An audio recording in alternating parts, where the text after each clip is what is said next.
This week, it's mid and long range week, and we've got the results. Plus, Criterion Barrels in this week's vendor showcase. Ashley Dugan has the story of a special M1. Number 23 is headed to the line. Sydney Bestwinger is this week's junior spotlight. And Serena introduces us to Susie Luckman and the fun and challenge of F-Class.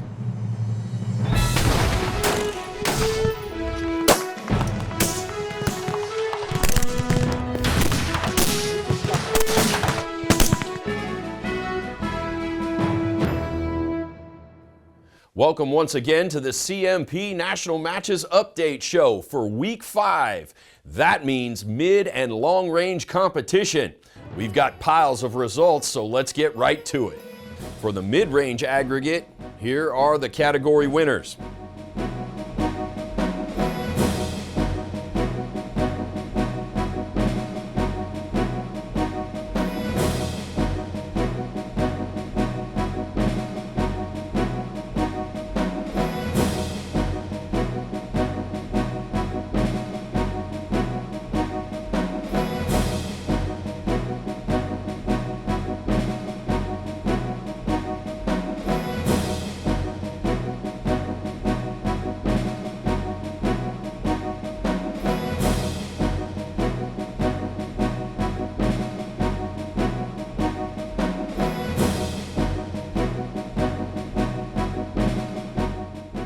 And mid-range team day 2.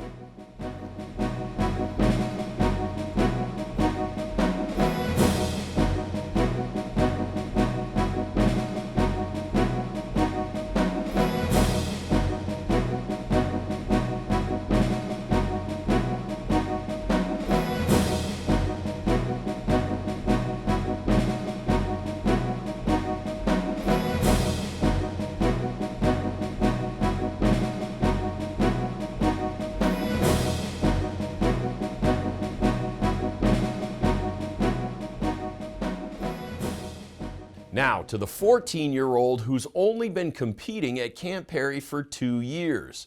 She's expanding from AR Tactical into service rifle. Sydney Beiswinger is this week's junior spotlight.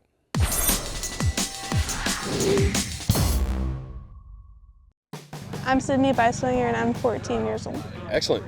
How long have you been shooting competitively here at Camp Perry? I've been shooting competitively since I was 12, but I've been on a gun since I was 7. That's awesome. Your dad kind of gave me an idea how it was when you first came out. Tell me about shooting with your dad. I like it. It's like dad and daughter time. You like to shoot Yes. AR Tactical, yeah? Yes. So tell me about that. AR Tactical is with a bipod and an optic and a rear bag, and it's all slow fire prone. I like shooting in general, but I like AR Tactical because it's like a stepping stone. For me, once I got pretty good at AR Tactical, then I went into service rifle, and it teaches you sight alignment and trigger control, so you don't have to figure it out well in the sling. Excellent. Well, what are we getting ready to do right now? We're getting ready to do the 2-person mid-range team match. Excellent. And so will that's prone with the bipod and the rear bag and all that? I'm actually shooting service rifle for this because I have a junior who wanted to shoot with me. Okay, excellent. Well, we'll watch and see how that goes. Okay. As long as we're getting them in the tent, we're good. We found it eventually. How'd it go? It could have gone better, but it took us a while to find it, but I'm happy that I shot a 98 my last streak. I think the takeaway is to stay focused. There's like a couple times I let my mind wander. On the second string, I made sure to repeat my process and go through it. That's all you can do. Next up, correspondent Ashley Dugan has the story of an ultra-rare M1 Garand. Thanks, John. It's not rare to see M1 Garands at the national matches. With our sale of the iconic firearm, the CMP and the M1 are often synonymous with one another. And we've even built an entire competition devoted to the classic rifle. Over the years, we've seen many beautiful historic Garands reach our firing lines, but at this year's National Garand match, we experienced something we've never seen before. Hello, I'm Rich Hall with Fulton Armory here at the 2026 CMP National Matches with a very special rifle. This is a T1E2 built in June 1934, about 2 years before the M1 was officially adopted. So this is more of a model shop or a tool room gun as they're commonly referred to. Experimental guns, some different characteristics compared to the common gas port guns that we normally see. What this is kind of a survivor that was brought back and put into a firing condition. We took some of the parts off of it, the really rare parts, some of the fragile parts off of it, leaving some noteworthy ones, but changing some of the internals, the firing mechanism, with some later parts that do work better for this application. We are going to be firing this in a 30-shot GSM match. So we wanted it to perform while keeping some of the key characteristics, notably the receiver, which is the heart of it, the number 2023 receiver. The barrel on it is a one-off that Green Mountain did, pretty correct to the original configuration. The gas trap is a reproduction, also correct to those early prototypes done by Paul Bubba Godey is the owner of this rifle. He also makes and sells some of these conversion kits for gas traps from this era all the way up to the later before they were switched over. And this is his personal gun that he insisted that it be shot here. And I think it's a very cool thing to see that we've never seen before. This will be the oldest M1, as far as we can tell, the oldest M1 ever fired in competition. So it's conditioned to shoot matches like we do with our normal M1s. It has a tuned national match trigger modification, getting the trigger pulled down about 4.5. Nice and crisp, nice and predictable, what we would want in a match rifle. Some of the internals, like I said, are later style. We took some of that real rare stuff out and put those in there for better operation and cycling. The stock is our competition-made M1 stock that we put on all of our competition level guns that creates best case scenario and fit and function to make these things consistent. Challenging on all Garands, but this one gets the job done. Some of the hardware we retain, the flush nut rear sight, very unique. Some of the early milled parts with the grooves, of course that repro gas cylinder. So this is an accumulation of parts and put together to make this perform out here. It has been test fired and it shot really well, so we're hoping that it performs today. We got Chance Cavan, an ace shooter with the M1. Hoping he does well, but this is more as a testament to the longevity of these rifles and show that they can still perform after all these years. Very special moment for us, for the CMP, for the GCA. We thank everybody that had a hand in this. I think it's a very unique experience, and glad to be here to share it. I'm Chance Cavan. I'm shooting with the GCA rifle team this week. So it was a huge honor to get to fire number 23 here today at Camp Perry. You never get to see a two-digit in the wild, so to be able to hold one and actually shoot one today was a huge honor for me. The rifle itself, most of the parts on it are what you would see on your normal M1 Garand. As you see, the most obvious thing is the gas trap and the single front sight post, which is different than the normal gas cylinder we think about on an M1. And with that, the gun does have a different recoil impulse. Like I was telling the folks on the line, I felt like I was shooting an 03 Springfield the whole time. So very similar to that, slightly different stock design. But other than that, it's a real nice shooting rifle, and I'm honored to have the opportunity to do this. And I'd like to say thank you to Bubba Godey for allowing me the opportunity to do this, along with the Fulton Armory for the restoration on this rifle. They did an awesome job with it. Thanks for GCA for setting this up and making this possible. And thanks for the CMP for hosting the matches. It's a great time every year. We should note that Chance's first sighter with the rifle was an X in the Grand Collector Association, or GCA Master Marksman, went on to earn silver with the old M1, proving that age is really just a number. Old number 23 on the line. Great story, Ashley, thanks. Now to the results from the memorial matches. Here are the category winners for the Viale Memorial match.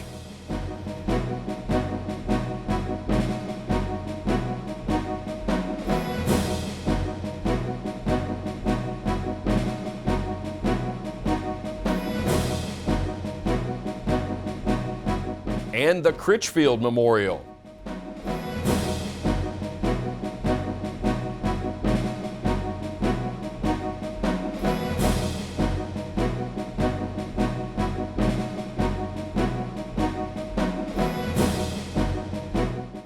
The Basil Memorial Match,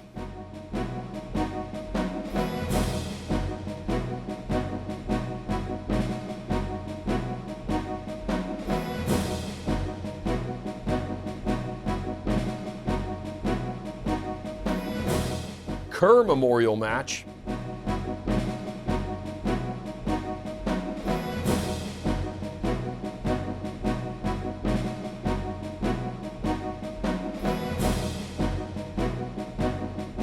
the Henry Memorial Match,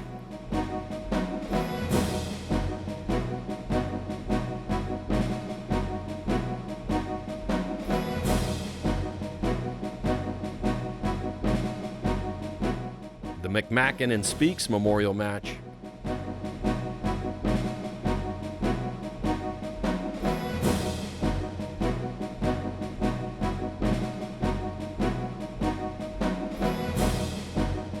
the Baton Memorial Match,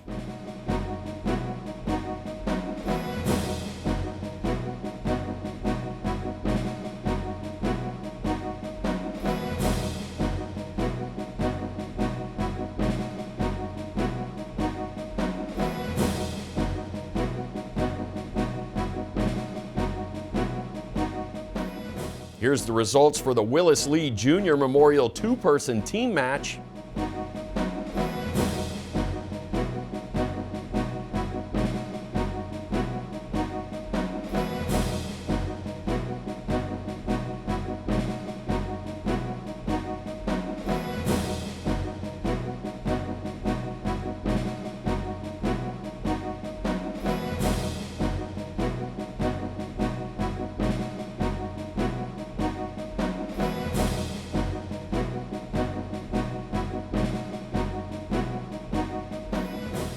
And the Winder Memorial team match.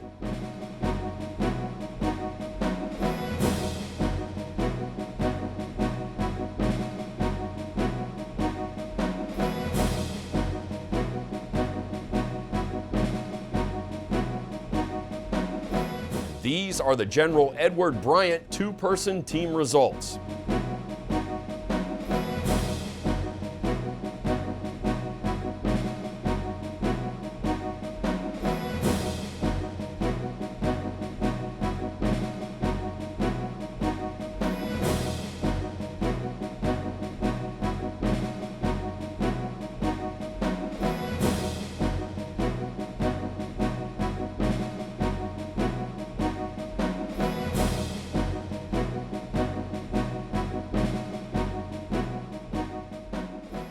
Last week, we reported that 2 Distinguished Marksman badges were awarded during these national matches. Ashley Dugan catches up with one of the recipients. During the 2026 national matches, Carl Moore achieved a goal he's been working for years to achieve, earning a Distinguished Marksman badge. It's an honor reserved for those who utilize adaptive positioning in competition due to a permanent impairment, allowing them to be decorated for their continued excellence on the firing line. After a harrowing ordeal while serving overseas with the U.S. Army, Moore is now wheelchair-bound, but his current situation certainly hasn't slowed him down. He connected with M1 for Vets, which presents competitive marksmanship opportunities for service members at the national matches and other events across the country. He learned about the Distinguished Marksman Badge in 2019, the same year he joined M1 for Vets, and set his sights, so to speak, on earning the celebrated distinction. My name is Carl Moore. I'm from Land O'Lakes, Florida. When you realized you would reach that, how did you feel? Just amazing. I mean, it's been the better part of a year and a half of traveling and packing and working out and shooting at least once a week. I have a whole regiment that revolves around coming here and performing the best I can. My father shot with the Arkansas National Guard, and the second I got here, it brought me back to that, back in the late 90s, early 2000s. And so I grew up watching him shoot these competitions. 24, I went to SAFs and took my first 4 EIC points at SAFs. And after that, it was game on. I hit every match between here and Talladega. I hit every match I could. And what happened that put you in a wheelchair? I was the FO attached to an engineer platoon. We had to clear the route, make sure there wasn't any bombs before SF rolled in and did their thing. And we got to the end of the route and we were about to turn around. And I happened to be pulling point on one side of the road we were clearing. And the second I turned around to pull my saw gunner up to cover an intersection, I was turned around to get my saw gunner to come up to provide cover. All heck opened up behind me with RPGs and small arms fire from a village about 200 yards away.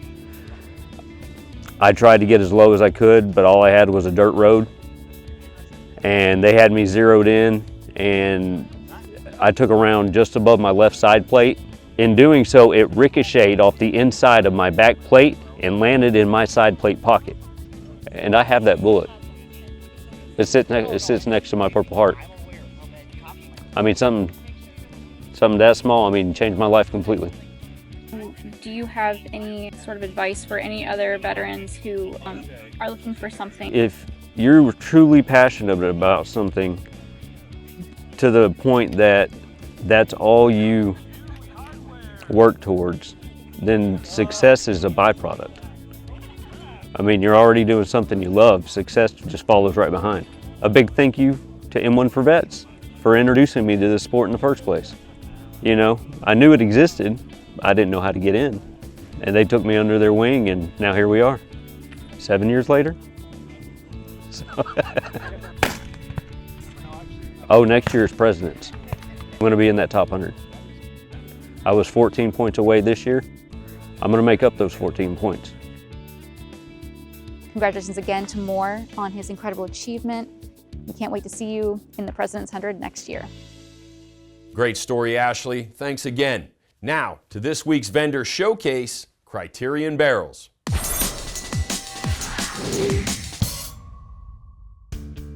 A little bit of story behind the company. It's my dad's. My dad's name is Steve. Started in 1999. He worked with John Krieger since he was a teenager. Was with John from that age on when they started making barrels for Krieger in the 1980s. Late 90s, they got approached by OEM for more of a production grade barrel, and they started Criterion Barrels as a button rifler. So since then, like I said, our roots have kind of been in the OEM realm, a production grade, but you know, we've been kind of on the pursuit of quality since that inception in 1999. And as we've grown with our manufacturing methods and inspection, quality control, we've also expanded the types of products we make and started, I would say, in the early 2000s, you know, making barrels under our brand name, Criterion. Heavy in the service rifle, M14s, M1 Garands, branched into ARs, and then bolt action and the barrels that we shoot in F-class, we actually started making those in like 2010. So here we are today, just trying, you know, the more you shoot, the better you get, hopefully. We love being on the line anywhere. It's great for us personally and selfishly. You know, we get out of the office, get out of the shop, get to talk to people that are using our products, even if it's, you know, talking business or just saying hi. And you know, we actually have a really long relationship with the CMP as well, so it was really exciting to get here. We have a website, CriterionBarrels.com. You can also, if it's your preference, you can also give us a call on the landline. Numbers on the website too, or you can shoot us an email. The F-class rifles were on the line during the Criterion interview. Correspondent Serena Juknowski has a package on the growing interest in F-class at the national matches. This last week at Camp Perry started with mid-range matches, moving into individual long range, then into long-range team events.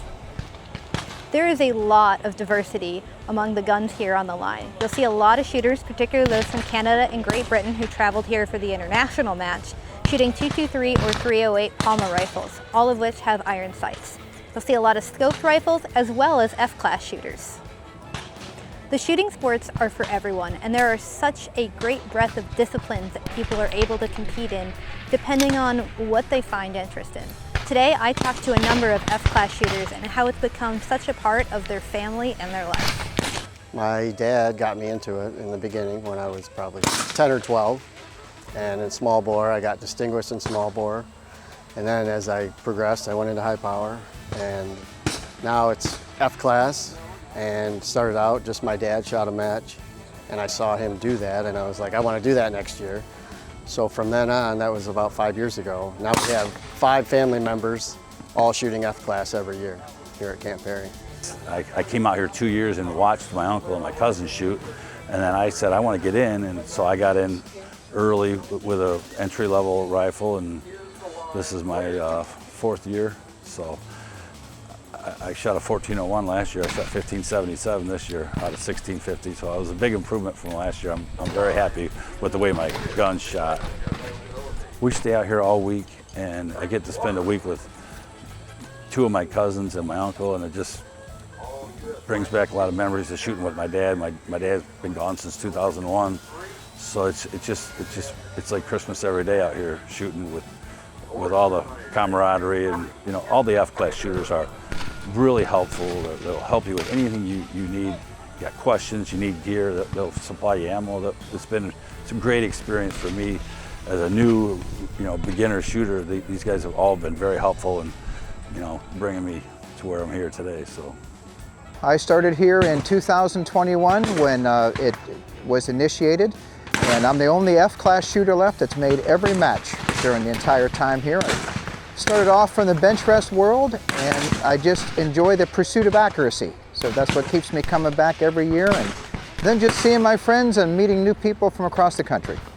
I met Mr. Box Sr. a number of years ago in the first tournament, and he had a nephew and a son that came and watched, and we encouraged them to come back the next year, and which they have every year since. My friend Larry, he was 67 or 68 years old the first time he fired a long-range rifle. We got hooked up, and now we stay in the area during the matches, and that's been a great combination. He's truly my shooting buddy.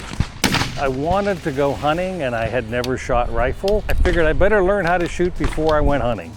And that was my beginning, and I started hunting.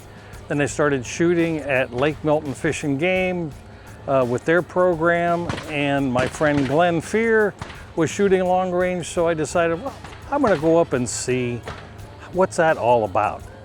Well, I bought a rifle from a guy, one of his spares, and the next year I started shooting long range, and it's been 4 years now, and just having a great time. Well, the first time you come here, you're amazed how big it is.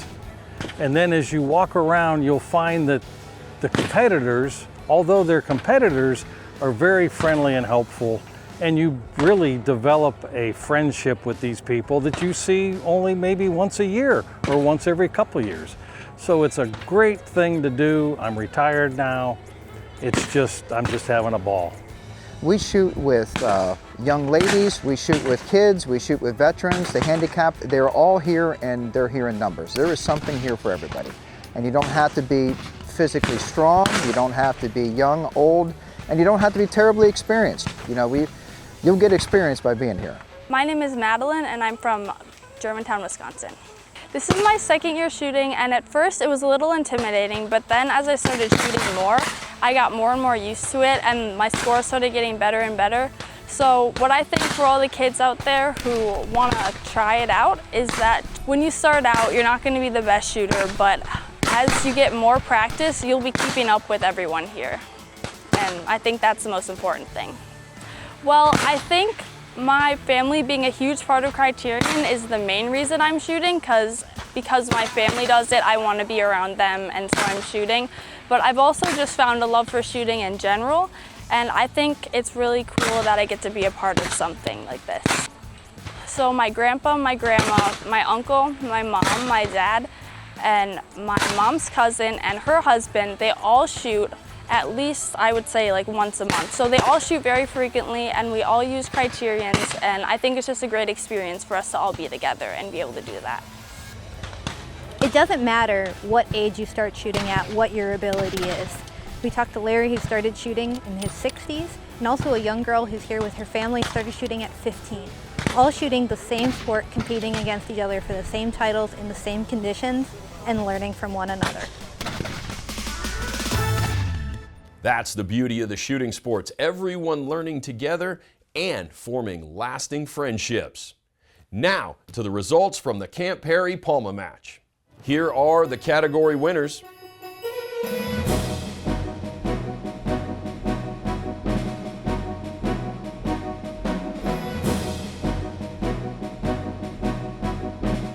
And here are the winners for the CMP Long Range National Individual Match Aggregates.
And next, the international team results.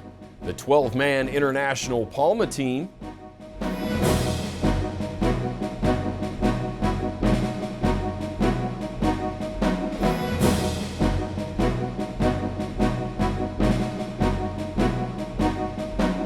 and 4-man Palma team. Speaking of international, Serena Juknowski introduces us to Susie Luckman from Great Britain on her first visit to Camp Perry. Hi, my name is Susie Luckman and I'm here with the Great Britain Rifle Team.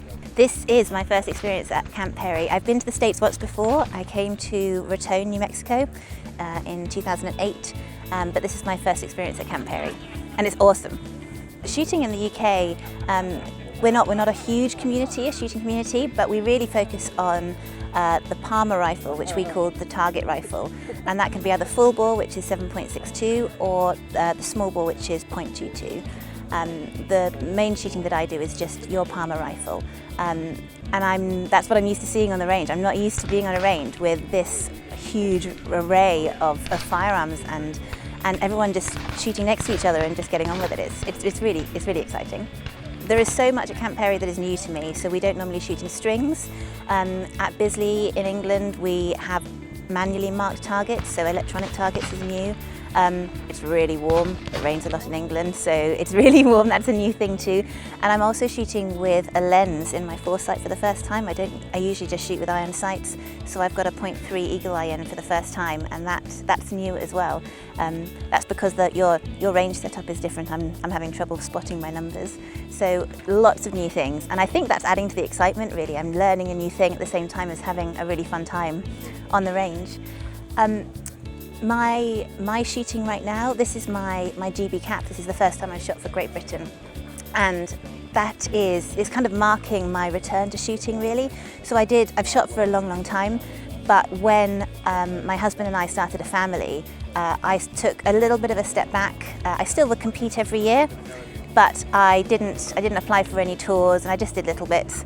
And then that was about 12 years that I had some time out. And then 3 years ago, he was just really encouraging me to get back into it, so I did, and I applied, and now here I am. So my history of shooting is that I'm actually from a shooting family. My dad was a shooter, my uncles were shooters, my brother, my younger brother, is a shooter, and then I married a shooter. So now we've got 2 kids, and the eldest one has started shooting as well. I started shooting when I was about 16 years old. So I was on the Athlings team, which was the Great Britain under-19s. Then I did a lot of under-25 shooting. So with Great Britain under-25, I went to Canada, Australia, I went to the Channel Islands, and then with the England team, so the adult England team, I went to Raton, and I've been to South Africa. Then I had a 12-year gap, but none of that meant I had a GB cap, a full GB cap. So this is my first full Great Britain adult cap. But once you have been selected to shoot for Great Britain, you get, and you're capped, you get a number, and that is your representation number. My number is 960.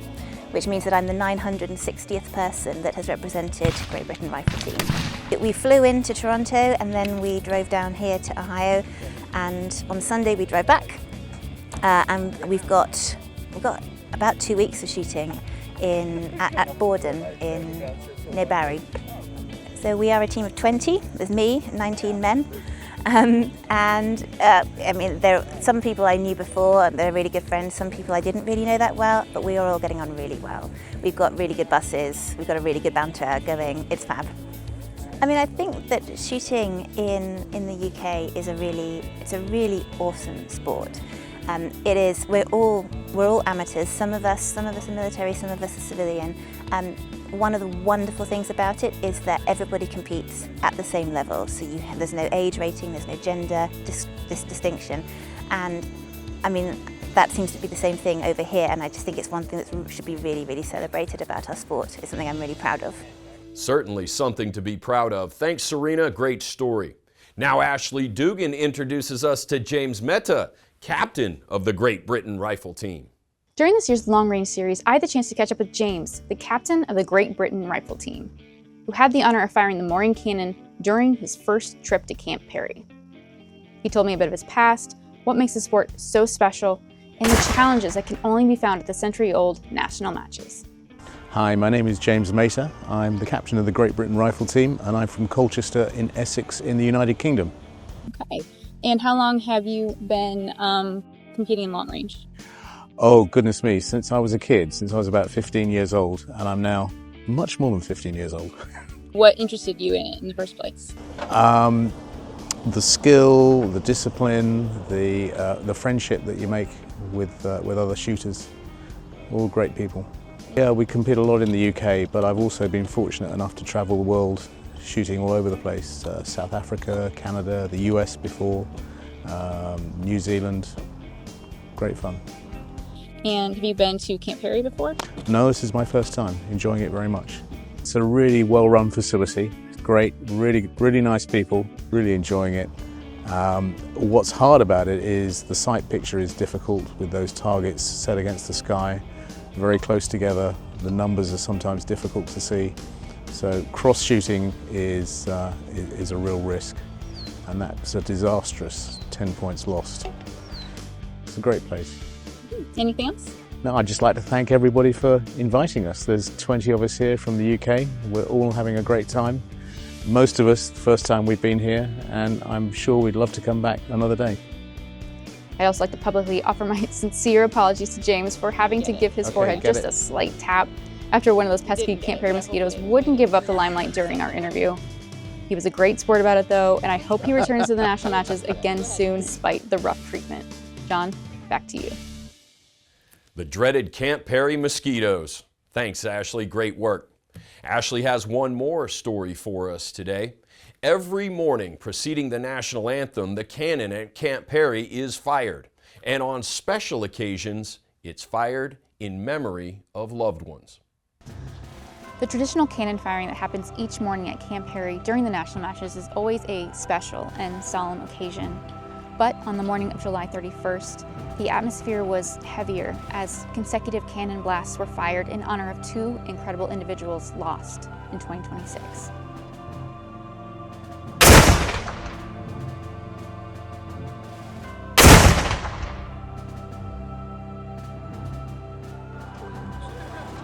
My name is Master Sergeant Christopher Friend. I'm a member of the Army Reserve Marksmanship Unit Rifle Team, and I am from Connecticut. This morning I fired the cannon in memory of Brad Palmer, who was a longtime junior coach for the state of Connecticut, and he was instrumental in getting me to where I am today. He helped me get to a place in my junior career that the Army Reserve recruited me to shoot for the team, and he was a staple in the junior high power shooting community. When Connecticut ended their junior program, he attached himself to every junior program in the country that needed support, and he's a big loss. I'm Darren Lindsay, Elmira Lindsay. We're from Kent, Washington. We fire the cannon in honor of our daughter, Major Ariana G. Lindsay Sabino, that was killed in action in Iraq, March 12th of this year. We're here, I'm a shooter, and our son is in the AMU, 7 Lindsay, and we are starting a scholarship in her honor for Latino women in aviation to continue her legacy. She was a women's champion.